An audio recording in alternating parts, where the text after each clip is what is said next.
Hello, ladies and gentlemen, and a very warm welcome indeed to today's webinar, which is brought to you by Shared Services Link and sponsored by NetSend. Today we're looking at automating your accounts receivable and really zeroing in on a fascinating story which is being brought to us by Travelport. So my name is Susie West and I'm your host for today. I'm very pleased to say that as our guest speakers we have Jeffrey Leach, who is Billing and Collections Manager Europe at Travelport, and with him is Lee Allen, who is Director at NetSend. So let's have a look at the agenda for the next 60 minutes. I'm going to be touching a little bit on context, really focusing our minds a bit as to why we're having this conversation today. And then I'll be handing over to our two guest speakers. We'll then be drawing to a summary and then taking questions from you in the last 10 minutes of this webinar. And just to remind you, your role is obviously critical to as much as you get out of today and the investment of your time into the next 60 minutes. So do make sure that you bring your questions to the fore. And if you haven't actually got the answers that you're seeking from in the material itself, do use the question facility to get those answers. So how that works is you've got a GoToWebinar panel. You can just submit your questions, just type it into that box, submit it to me, and I will put your question to your two guest speakers in the last 10 minutes of this webinar. So make sure that you stay around for answers to your questions. So let's have a little bit of a look at the context to this webinar today. I think many of us are very, very aware that there is indeed a huge opportunity for savings and efficiencies within the accounts receivable function itself. And of course, we're very aware that from a cost per transaction, savings are very attractive. But indeed, there are much wider business savings to be gained from automating and streamlining your accounts receivable. And these largely come in the impact on working capital and the shortening of your days sales outstanding. Many organizations that operate shared services functions are putting huge focus on working capital right now. So automating and streamlining the accounts receivable function has a huge part to play in that endeavor, specifically around improving the day sales outstanding, and also providing greater transparency of who amongst your customers are bad payers, so that you can have a strategy around that. And also making sure that you improve your cash flow forecasting and, as I mentioned earlier, looking to obviously reduce the cost per transaction. So just before I hand over to our first speaker, Jeffrey, who's going to be looking at his story at Travelport, I just want to find out one thing about you, if I may. So coming up on your screen now is a poll question. There are 3 poll questions for today, so 1 now, and 2 will be coming up later. So first poll question, please, that I'm asking you to respond to. How many invoices do you send out to your customers today? Is it less than 50,000, 50 to 100,000, 100 to 250,000, 250 to 500,000, or is it more than 500,000 invoices that you send out today? You've just got one option for yourselves to be clicking on this particular question, and we do like to see if we can get responses up to the 70% mark. So we're currently on 42%. So if you haven't already responded to this question, please do so. It's great benchmarking information, and it gives us a really good sense as to the kinds of organizations that we've got on this webinar with us today. So we're at 62% of you voting. So if you haven't already responded, please do so. Closing the poll, ladies and gentlemen, in 3, 2, 1. Okay, let's have a look at the results. We're at 65% of you responding. So let's see what the breakdown looks like coming up on your screen now. So 44% of you have less than 50,000 invoices going out to your customers each year. And then it's quite interesting, very few of you between 50 and 100,000. A quarter of you send out 100 to 250,000. And then really we're looking at just shy of 30%, sending over 250,000 or more invoices to your customers each year. So thank you very much for that. So now I'd like to hand over to our first guest speaker, who's Jeffrey Esprit from Travelport. Over to you, please, Jeffrey. Thank you, Susie. My name is Jeffrey Esprit. I'm the Billing and Collections Manager for Europe, Middle East and Africa for Travelport International. I have a team of about 14, based mainly in the UK, but I have a couple of remote team members in one or two of the European countries. We operate a shared services function for the finance team for accounts receivable and billing. And the other shared services functions include the GL, AP, and payroll. I've been with Travelport myself for nearly 9 years now, and this has been a long journey we've been on in order to get to this.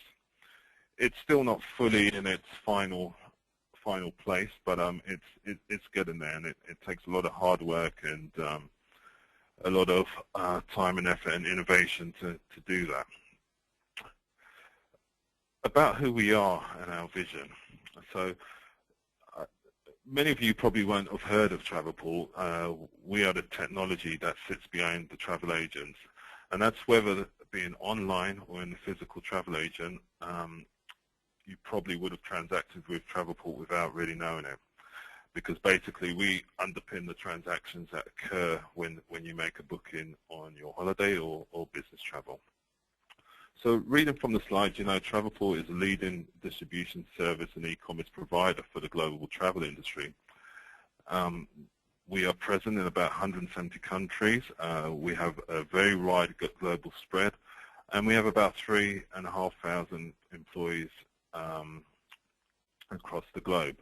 We operate out of 3 major shared services areas, and one's located in the US, one in the Middle East, well actually it's a mini section in the Middle East, but the other major places will be Asia Pac as well as Langley in the UK. The main core business of Travelport is the global distribution services, and what this does really, we have, if you envisage a big database which the airlines, the car rental companies, the hotel companies place their inventory on, i.e. their availability. And what we do, we allow the travel agents access into that, and that's whether online or offline, i.e. the normal traditional shops, access to this. So when their customers come through that shop window, they're able to provide, you know, a look at this availability to see what they can book. And that's what we do. And as it says on the slide, our vision is to be the world's leading provider for informed travel choice. So that's really the goal for Travelport. Looking at our global operations, now, as you can see from the slide, and all the countries in blue are really where we have global presence, you know, where we have a physical entity in. Now, looking at the areas of Europe, Middle East and Africa, and the North American entities, this is the areas I look after. And that is a total of 29 legal entities and countries that we have to physically invoice customers and distribute their invoices to them. Okay, so that's what it looks like. The green-colored countries are the ones where we have distribution partners, and mainly the reason for this is that these countries are more underdeveloped and require kind of businesses with local and more technical and understand the region in order to break those markets. And normally then what happens, we tend to go into those markets and then try and build our own physical entity in that market. Our business model. Now, it's unless you're in the travel industry, this is going to be maybe different from what you're used to. So Travelport has up to the end of last year about a 2.4 billion turnover. Okay, and looking at the slide at the top there, you can see what would represent the airlines, the hotels, and the car rental companies. And these are what we call our suppliers, but they're also our customers. And as you can see, there's some arrows pointing to the mainframe where they load all their availability into. The bottom half there you can see are some workstations which represent the travel agents, okay? And these will be, as I said before, the online or offline agents, okay? So the top half, the suppliers, they're pumping in their data into there of their availability. The bottom half are the guys or the travel agents accessing this data to see what's available so they can book on behalf of their customers. The top half, the suppliers, that represents 96% of Travelport's revenue, okay? And the reason for this is that for every booking that is made by a travel agent, we charge those suppliers a fee.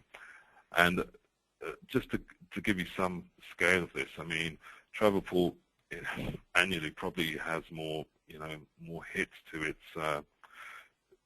systems than Facebook, okay? So that's the amount of transactions that goes through the mainframe, okay? The other 4% of our revenue is really the access fees we charge to the travel agent. So we'll charge them a fee, and if to simplify it, we'll say, for instance, just as an example, this travel agent will give them access, and we'll charge them $100 a month. Okay, so that's kind of how our business model works. Okay, it seems quite simple in the flesh, but because of that, there are some complexities along the way, which I won't go into. What we do. So if you look at the slide, the big circle in the middle is really me and my team. And we touch base with a number of different groups around the organization, in finance too. And the main reason for that is because we have a lot of contact with the customer. Therefore, we have to reach out to a lot of these teams to understand the customer and what's going on in the business. But also the important thing about this slide too is that many of these different departments have access to the NetSend application, because that's where we store all our documents that go to the customer. So, for example, the commercial team, who are the account managers, the sales team, who often like to understand, what we've been sending out to the customer, what communication, what invoice the customer has. And it's a great place for them, NetSend, because they can see everything that's going on in real time and understand what's outstanding on a customer, for instance. It's also a good place that AP, our accounts payable, can go for NetSend as well. And I'll explain about accounts payable, how that comes into the picture of Travelport, is that because our industry is quite highly competitive, and there are two other main GDSs across the globe that offer a similar sort of service, we offer the travel agents a commission in order to use out, because obviously every time a travel agent places a booking, that means more revenue for Travelport. And because of this commission aspect of the transaction, when we're paying those customers, we of course produce remittance advices, which again we load into the NetSend portal so the customers can have access to see exactly what's been paid. Okay, and the other few sections there also can have access if and when required to view any documents needed in the portal. I'm now going to talk about the systems environment, and just for you to understand, how information kind of flows through us internally and then up into NetSend. So at the bottom there of the stack, you can see CIDB, which is our custom-built customer database, and this holds all the information about the customer structure and hierarchy, name and address, what services we're providing. Okay. This also feeds the customer relationship manager tool, which is used by our sales teams, really, basically to help them manage their customers and their prospects. This also feeds our Oracle BRM system, which stands for Billing Revenue Management. Okay, and this is really the tool we use to do our billing calculations. Okay, so it basically holds all the contract information which is related to the charges of a customer. All right. This generally runs once a month and then feeds into our Oracle Financials, which is our financial system or ERP system that we use to record all our financial transactions. Okay. After billings run and fed into Oracle, we then are in a position to extract that data that is relevant for the invoices, which then get loaded into NetSend. And also, of course, we load many other documents into the NetSend environment, not just invoices. We have our reminder letters going there. We have our statements going to NetSend. We have even our reminder letters. Okay.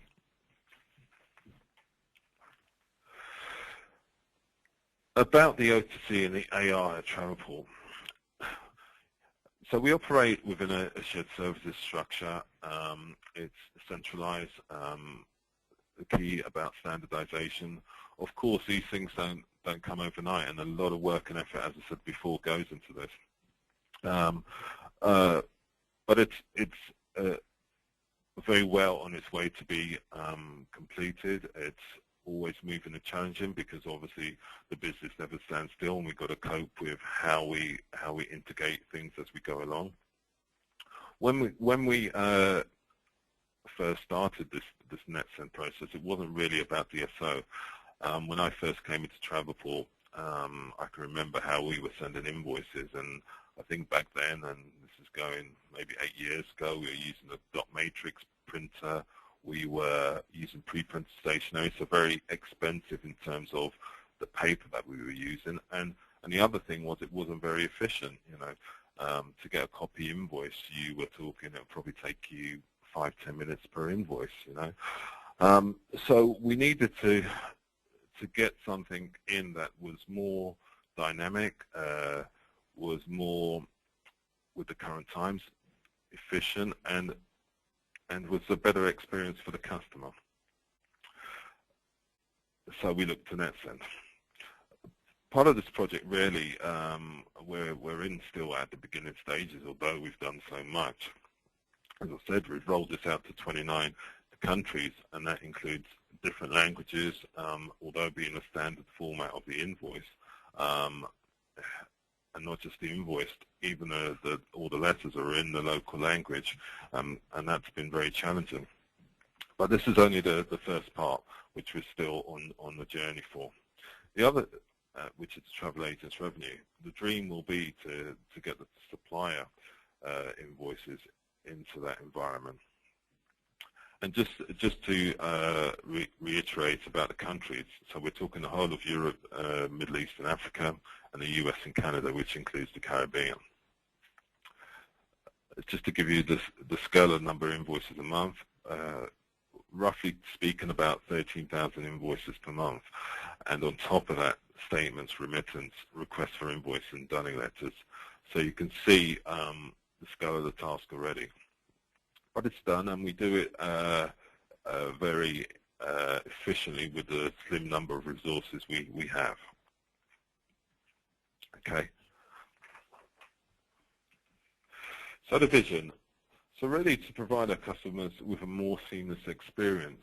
So what we wanted really is that, you know, as the invoices were ready to be shipped, that the customers could have instantaneous access to those, and also be able to self-serve themselves. You know, prior to this, you know, a customer would receive a statement and then be calling us back and saying, well, where's my invoice? You know, well now, you know, even if for some reason they don't get the invoice, it's there, it's online for them, ready. You know, if they just see the statement, all they have to do is click the hyperlink and they're into the invoice. Same with the reminder letters. There's no need now for them to ring up and ask us for all the invoices. They just click the hyperlink and all the invoices are there. The other added benefit really is the user friendliness of this portal. You know, we never have to give customers training on this. It's intuitive. It's easy to use. It's the internet. You know, itself is explanatory. Of course, the other objective really was to reduce the document processing cost. Now, obviously, you know, at the beginning there is, you know, an outlay for the setup, but you'll find in comparison this is cheap, and it almost starts paying for itself straight away. And of course, to achieve standardization in our processes, and this being the you know, so globally all our documents will come out of NetSend, and that's a great feature. So moving on to our requirements, you know, it was key we had a tool that was global. It was tax compliant, and actually the tax compliancy was quite a tricky part, and I don't know if anybody else has been through this sort of process, but you'll find, although the EU, for example, has brought together a lot of harmony of tax and VAT, you'll still find a lot of the European countries have their own interpretation of what electronic invoice is. So there was a lot of work needed and done to make sure that the use of the website, how the customers register, was tax compliant. But you know, NetSend were very helpful and helped us along that way, as well as our own tax advisors. Ease of use, that goes without saying. This tool is very easy to use, requiring no training. The cost savings, I mean, going back to when I first started, I mean, the amount of money we spent on prepaid stationery, the amount of time and resource taken to make copy invoices. So this is really an exceptional place to be now that cost has all gone away. The other thing was having a tool that we could kind of tailor to our own needs. There are many things that Travelport kind of does different, and it's not just about our processes, just about some of the in-house applications we have to use. So we need this flexibility in this tool that we're being delivered. And then, of course, having to succeed in the electronic delivery. And we've done this to a certain extent. There's some more work to be done, but it's not for not having the ability of the tool. It's more for our internal organization.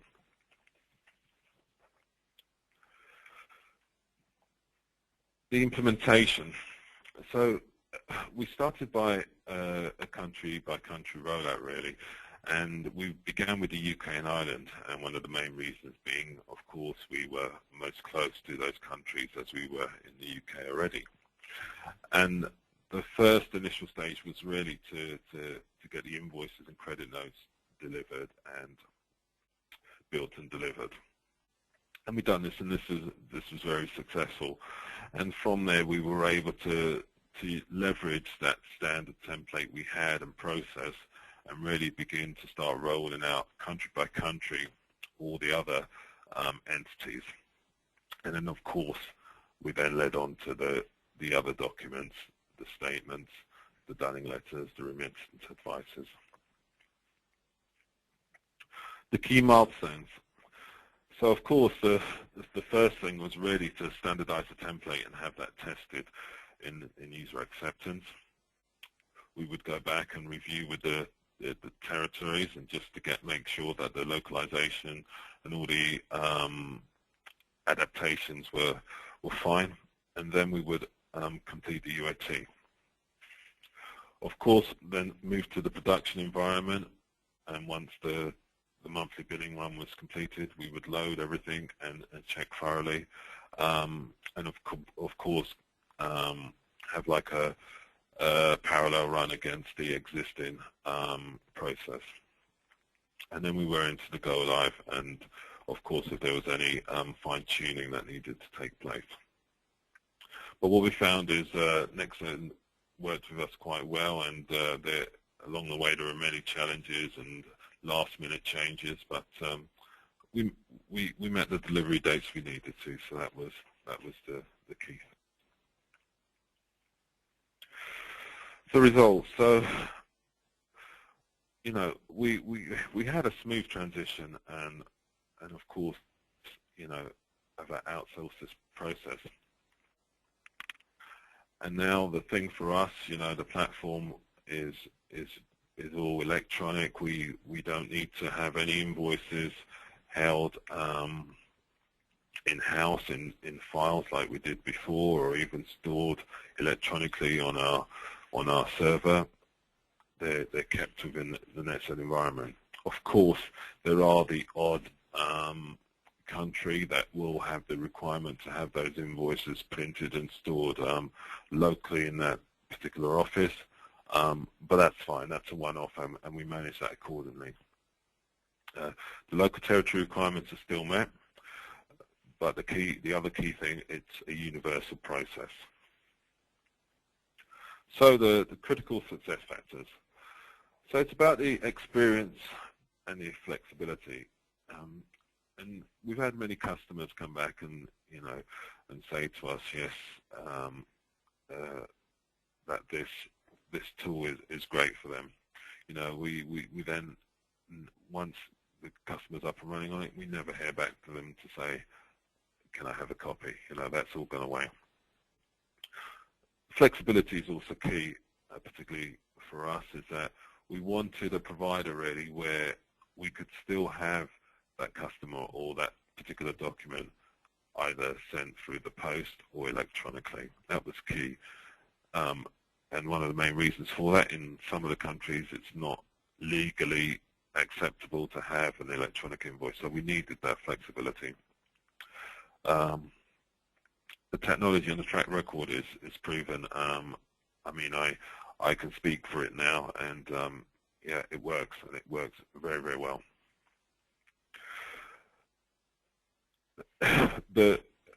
We're constantly, you know, just regularly reviewing this and having ongoing consultation with NetSend. They're very much in this together with us, making sure we're always having the things done on time. We have regular meetings to make sure the project is still moving in the place it needs to be. And also, it's about, you know, trying to improve the way we do things.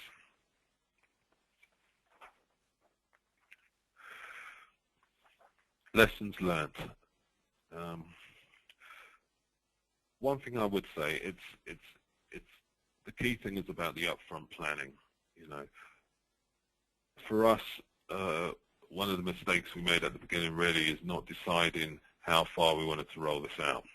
You know, so the key thing for me would be to make sure you spend some time about planning, about what your scope is, what your focus is, and the other key aspect would be have sufficient resource to do this, because it does take a lot of time. Although, you know, you remove some cost and some you know, time from doing this, you do actually need to put a little bit more time back in to make sure that the portal is running and keeping it up to date. You know, changes come along. You need someone to be able to manage those. You know, whether it's small things like you might have your logo change, you need someone to support it from a, you know, from an access point of view in terms of giving people your internal access.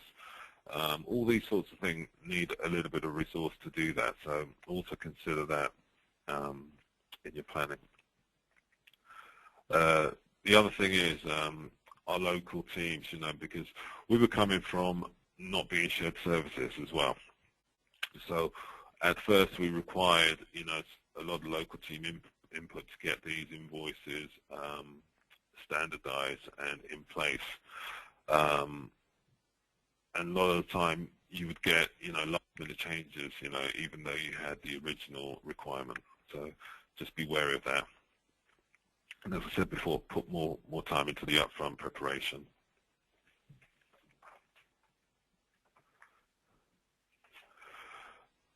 Okay. I'd like to hand back to Susie. That's great. Thank you very much indeed, Jeffrey. So just before I hand over to our second guest speaker for today, I would like to just run 2 more polls, please. So just a bit more of an understanding as to how your accounts receivable organization is structured today. So how is your order to cash accounts receivable process organized today? Do you have billing in shared services? Do you have billing, credit control, and collections in shared services? Do you have parts centralized and parts of the process localized? Is it all localized, or have you outsourced some or most of your accounts receivable or order to cash process?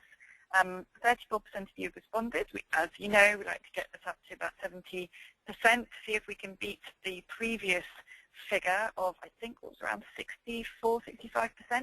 So if you haven't already responded, please do so. Closing the poll in 3, 2, 1. Didn't quite. Oh, no. Okay, a few more snuck in. We're at 68%. So closing the poll now and coming up on your screen. Okay. So let's have a look at these results. Actually, we ended up on that with 74% of you responding. So coming up on your screen now.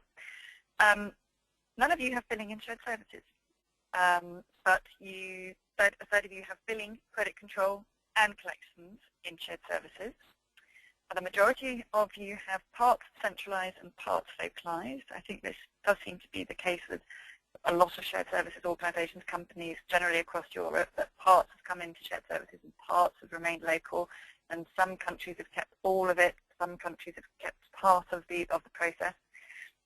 Only 14% of you have everything as a local process, and 4% of you, only 4% of you have outsourced some or most of order to cash. So a very low percentage of you there. Okay, thank you very much for that. I've got my final question for you coming up on your screen now. I'm actually looking for the main way, so it's only one option, please. What is the main way that you send invoices to your customers today? Is it paper, so mainly paper, mainly email PDF, mainly electronic or EDI? So we're not talking EDI, electronic. Is it mainly a third party, or is it another option that I do not have captured here? So we're just looking for one box to be ticked. It's your main way that you send invoices to customers today. Is it mainly paper and posting that to customers? Is it mainly email PDF? Is it mainly electronic? Or is it through a third party or other? Closing the poll in 3, 2, 1. Coming up on your screen now. Thank you very much. 79% of you responded there. So still quite an allegiance to paper invoicing out to customers. At 43% of you responding that this is still your main way of sending invoices out to your customers today. And just behind that, they are coming in at 40% email of PDF, 13%, so quite low there, but still with a representation, 13% of you saying that the electronic sending of invoices or through EDI is the main way that you send invoices to your customers, and only 3% of you coming in with other. So thank you very much. Now I'd like to hand over to our second speaker, please. Over to you, Lee Allen. Thank you, Susie. My name is Lee Allen. I'm one of the founding directors at NetSend. And I've put together a couple of slides today just to provide some detail on how the actual process runs, and also to share some views from our side of the Travelport story. What we see in front of us, we have created a portal, the NetSend portal on the right-hand side, and that's branded with Travelport's colour schemes and logos.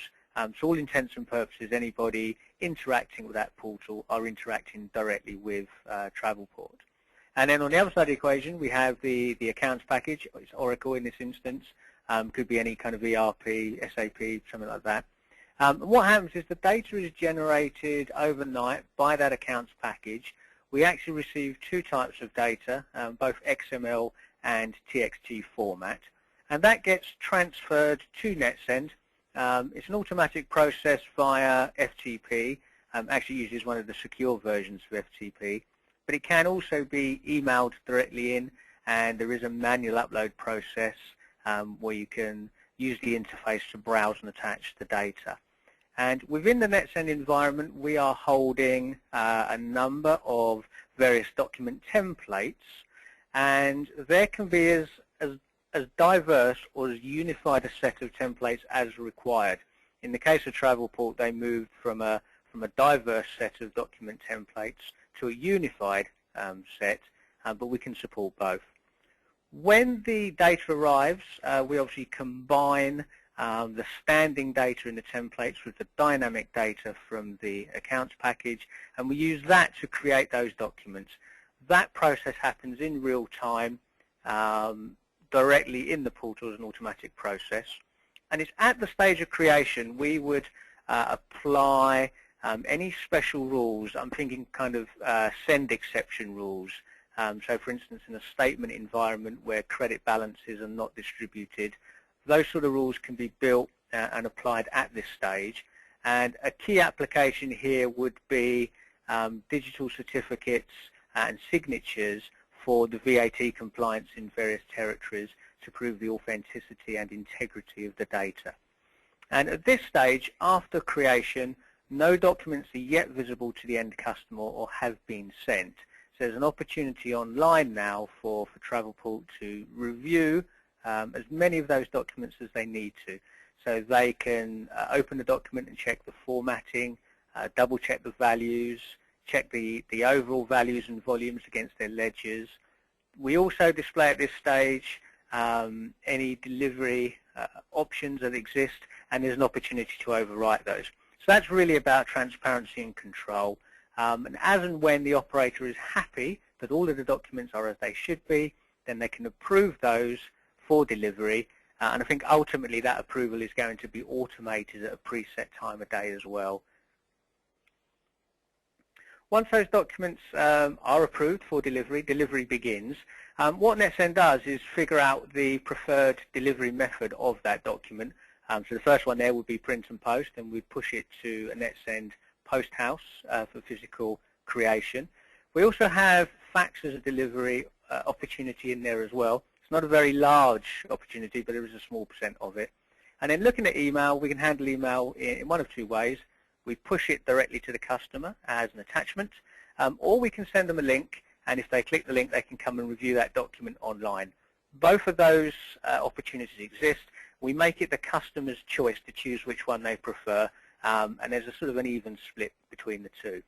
The format of the invoice that they receive can be anything. PDF has become kind of the de facto human readable document format. There's no reason why we couldn't give them a Word document or a TIFF image, and also we could hand them some data format, something like a CSV file that maybe is useful to them. This is the existing document distribution, but moving into sort of things to come, where we sort of a phase 2 in terms of the delivery, is where we start moving to providing invoices in a format which the recipient doesn't need to rekey. So something like customer-specific data, where we give them XML that matches their schema, or working with the growing band of value-added networks, these third parties like Tradeshift and Ariba and OB10, where they require the invoices in a certain format before they can pass it through to the customer. And really the idea behind this delivery schedule is that NetSend is a singular, unified process that can support delivery via multiple methods within the ledger. That includes the management of the failure of the delivery of those documents. So with all the will in the world, it's impossible to guarantee that all email addresses are going to be correct forever.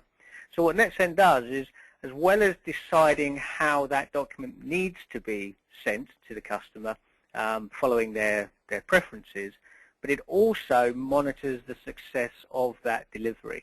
So where possible, if it is unsuccessful, we will try again, or we will try a different methodology.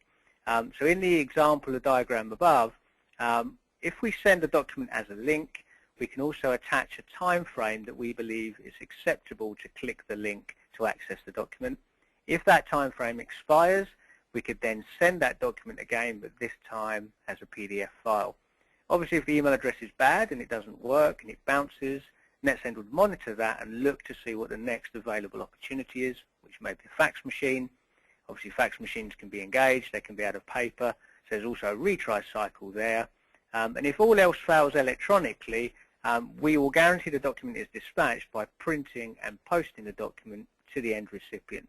At that stage, we also include a letter to tell them why they're receiving it in the post, because the details are wrong, and give them an opportunity to come online and correct those details, update the email addresses, and so on and so forth. So just moving on to best practice, what to avoid. First and foremost, we believe that it's a business process rather than an IT project. At NetSend, we firmly believe that we have to change the technology to suit the process rather than vice versa. And I also feel that that is a lesson that needs to be learned client side as well. I think we've all heard horror stories of IT teams delivering projects that aren't really fit for purpose because there hasn't been enough consultation with the business. So definitely best practice, business process first, IT project second. Secondarily, it's really important to create a single point of contact within the business process, get a project lead, because sometimes there are decisions and choices that need to be made on the way, and that will be in reaction to experience and knowledge and deeper understanding.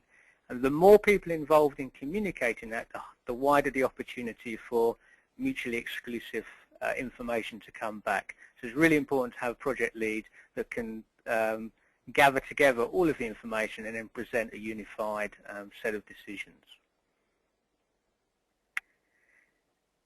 Concluding, the shape and size of scope before you start your implementation is quite a useful best practice. It's slightly, if you're going to make a car journey, agree your route and your stop-off points before you set off. Yeah, obviously, we can make corrections on the way, but I think it runs a lot smoother if you know where you're going before you even start. Limiting delivery choices. A lot of people I speak to have a very strong opinion as to how they want their customers to receive their documents. What that does is obviously exclude people that don't agree with that point of view. What we've built in NetSend is extending the choice of delivery to the end customer, and it is horses for courses. Some people prefer a link, some people prefer a PDF, some people prefer paper. The more choice you give them and the more you support their preferences, the greater your uptake will be for electronic delivery. Allied to that is nuance. In order to get people to accept a PDF email, sometimes they specify a specific subject line that needs to go in the email, or else they can't process it. Similarly, people have different file size limits as to how big a document they can receive. And there's lots of little sort of elements of nuance in that delivery and distribution channel that you need to build into your process if you're going to maximize the sign up to it. The more convenient it is for people, the more likely they'll go ahead. Linked to that as well, I would say when you poll people for their preference, when you ask people to move away from paper and accept delivery via a different method, the more ways you do that, the greater your sign up and migration will be. So if you ring them up and ask them on the phone, if you provide them with forms to fill in, if you allow them to access websites and sign up, the wider and the more convenient the range of choices and ways of doing it, the more people will respond to that process.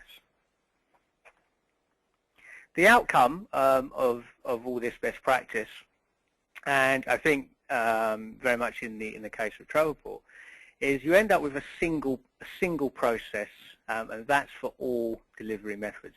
So there is a case for joined up thinking. If you send an email and it bounces, it will automatically go out via the post. Your control methodology for that entire process is all in the same place. So you're not running separate, maybe fractured and disjointed processes. The multiple delivery options, I guess most people have a very wide base of customers. I know most ledgers are rife with exceptions, and delivery channels are no different. The more options you can provide, the more clients you can support, the greater adoption of e-delivery you will receive. Streamlined process, I think this is something Jeff was talking about, unifying all the documents into a single place, knowing where to find copy documents, letting your customers know where to find copy documents. Of course, faster delivery is a very generic benefit of electronic distribution, and we all know that print and post takes something like 3 to 5 days, if not longer, and an email delivery is same day. Obviously, I would like to give you a graph that shows that the sooner people receive their invoices, the sooner they pay them. I'm not entirely sure that's true, but I do know that the sooner people receive a bad invoice, the sooner they'll tell you it's bad, and then the quicker you can organise your credit and re-invoice. Better delivery intelligence and audit trail. This is a key point, really. I think it's a bit of value added for most people when they look at electronic delivery. But looking at the collections and credit control function, knowing with certainty that your invoice has been received and knowing how it was sent and time and date stamped really helps improve and drive out the excuse for non-payment that the post gives people by claiming they never received it. Improved customer service.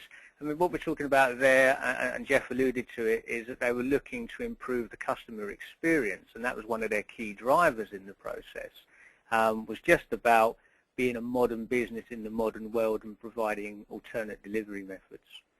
Business case, this is obviously key on a lot of people's requirements, is what is this business process improvement going to cost?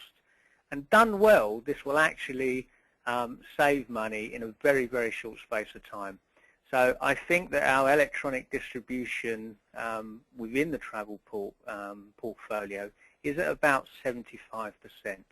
So prior to NetSend, everything was posted, and now only 25% is. That means 75% of the expenditure on stamps has gone away, and that's really a very compelling business case.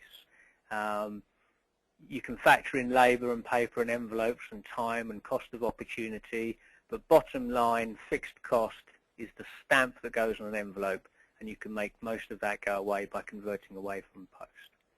A couple of other little bits of value added on the benefit side of things is all of the documents are now stored online. You have access to those for your teams, for your staff, for associated staff that need to see copy documents, and also for your customers. And over time, you can educate customers that it's no longer acceptable to not pay an invoice because you don't have it, because you can find it. Also, when you do your monthly statement run, that is, in essence, a list of unpaid open invoices, and your customer can click the link and get that invoice from the portal. So it really does sort of start to push the onus on paying back into the customer side of things.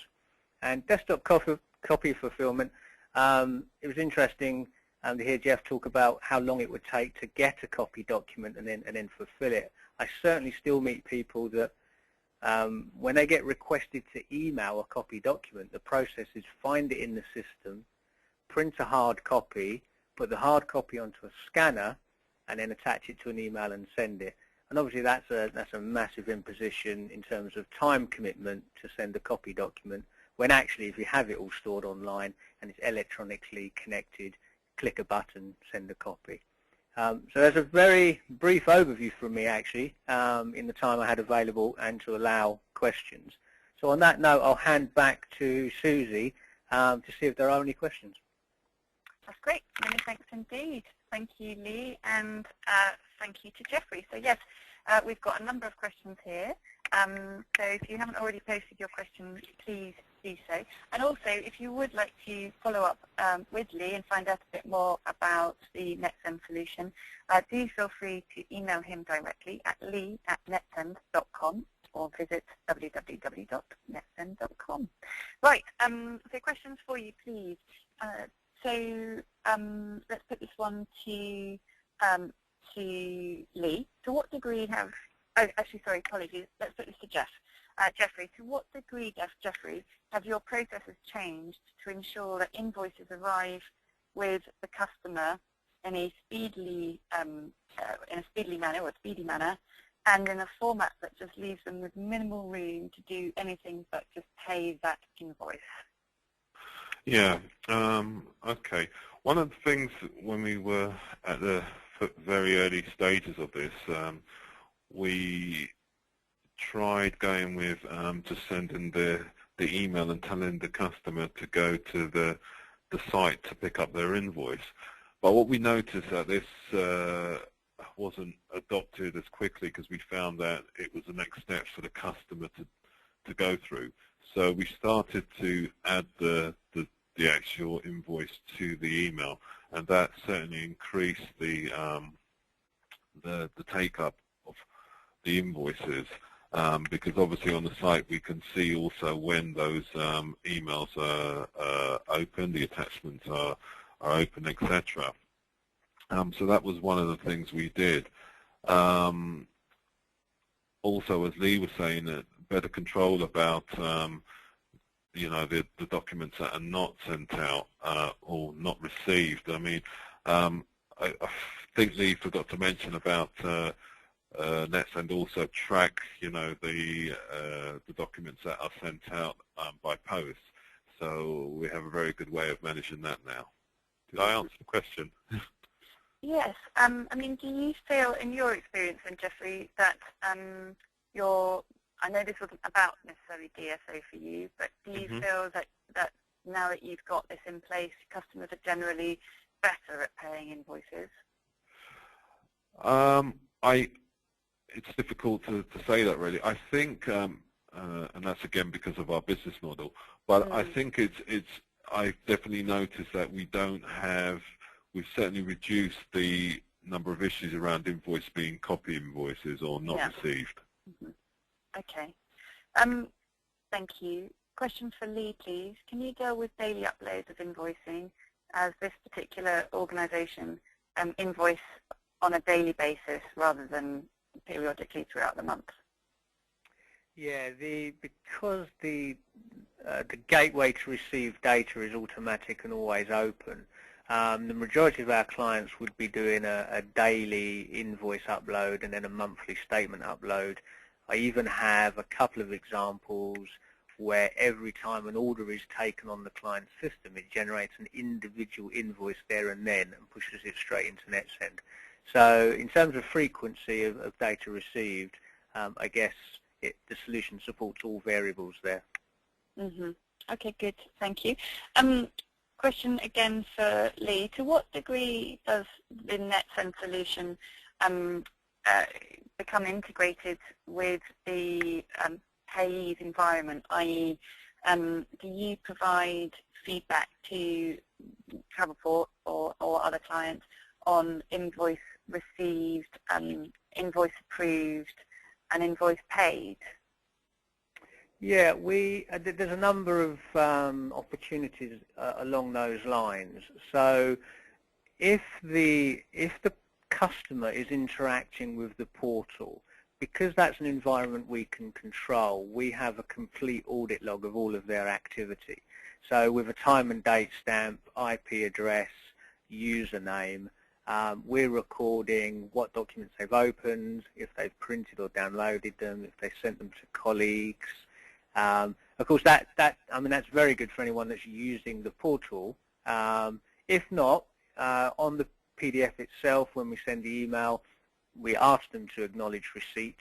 I think universally people don't, but if they do, again, we've got the time and date stamp that we can apply into the audit log online as well. And a growth sort of beyond that is we are now beginning to see the introduction of credit card payments within the NetSend environment and daily feeds from our clients that tells us whether the invoice is open or not, so we can show that information online. And that then gives you the opportunity to let the customer either pay their bill or raise a query on their bill in that environment, and we can then pass that straight back to the client. So this is an area that I feel is developing. We certainly have scenarios where we have terms and conditions and contracts, and it's a stipulation of doing business with them that you have to go into the portal and you have to click a button to say, I accept the terms or I agree with the contract, and then that's all time and date stamped within NetSend environment. So the technology supports it. It's a question of whether the business process warrants it or not. Okay, that's great. And also just kind of in that vein of thinking, if I may, Lee, so one listener has asked specifically about how the solution integrates to electronic bill payment or credit card processing platforms. So I know that you touched on that in your earlier response. If you could build on that, please. Yeah, we have it deployed for a number of clients where we're working directly with their existing payment service provider, credit card clearinghouse. What we've developed in response to client need is an off-the-shelf solution. So we have a relationship with a company called Optimal. I think the brand is called NetBanks. So off the shelf, we can make it work with their payment gateway, but predominantly where we're making it work is by integrating with the client's existing credit card payment gateway. Okay. So WorldPay, PayPal, all those kind of guys. Okay, perfect. Good. And Lee, kind of an average time to roll out a project would be what? Well, there's no sort of average, because I guess it depends on various complexities around number of templates, volume of documents and variables.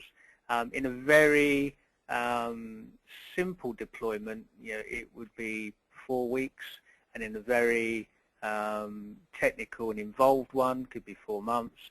That doesn't factor in any kind of rollout. So in the scenario of Travelport, it's been over the course of several years, but that's because it's been territory at a time.